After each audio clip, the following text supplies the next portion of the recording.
মাটির নিচে তেল তবুও বন্ধ প্রকল্প। বলছিলাম দেশের উত্তর অঞ্চলের কথা, যেখানে দাবি করা হয়েছিল মাটির মাত্র ৯০০ মিটার নিচেই রয়েছে উত্তোলনযোগ্য জ্বালানি তেল। তেঁতুলিয়া উপজেলার শালবাহান এলাকায় সামাজিক যোগাযোগ মাধ্যম থেকে শুরু করে স্থানীয় মানুষের মুখে মুখে এখন একটাই প্রশ্ন, সত্যি কি এখানে তেল ছিল?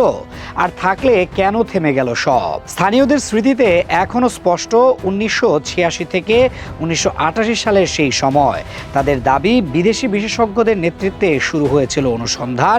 এমনকি তৎকালীন রাষ্ট্রপ্রধান হুসেইন মোহাম্মদ এরশাদ নিজে হেলিকপ্টারে এসে তেল উত্তোলন কার্যক্রম উদ্বোধন করেন বলে দাবি করেন এলাকাবাসী। এবং কিছু সময়ের জন্য তেল উত্তোলনের দৃশ্যও দেখা গেলেও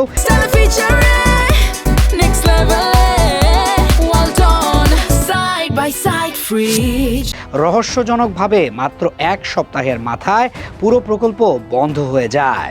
এরপর খননকূপটি সিমেন্ট দিয়ে সিল করে দেওয়া হয়, আর ধীরে ধীরে হারিয়ে যায় সব কার্যক্রম।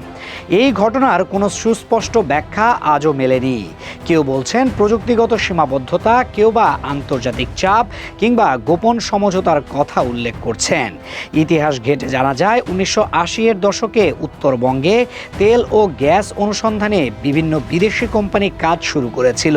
একটি অনুসন্ধান কূপ খনন করা হলেও পরে সেটিকে শুষ্ক ঘোষণা করা হয়।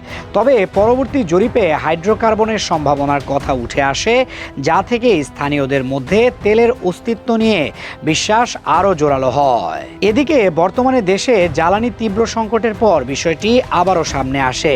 সরকার ইতোমধ্যে বঙ্গোপসাগরে তেল গ্যাস অনুসন্ধানে নতুন উদ্যোগ নেওয়ার অংশ হিসেবে উৎপাদন বন্টন চুক্তি পুনর্বিবেচনার জন্য কমিটি গঠন করেছে।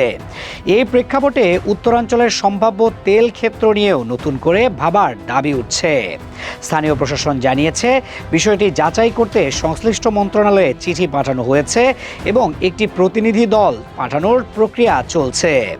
বর্তমানে সিলগালা অবস্থায় থাকা সেই তেল খনির মুখটি ব্যক্তিগত জমির মধ্যে পড়ে আছে, যেন এক অমীমাংসিত রহস্যের প্রতীক হয়ে। ৪ দশক আগের সেই অসমাপ্ত অনুসন্ধান আজ আবার নতুন করে প্রশ্ন তুলছে, বাংলাদেশ কি নিজের মাটির নিচে লুকিয়ে থাকা সম্পদকে এখনো পুরোপুরি চিনতে পারেনি?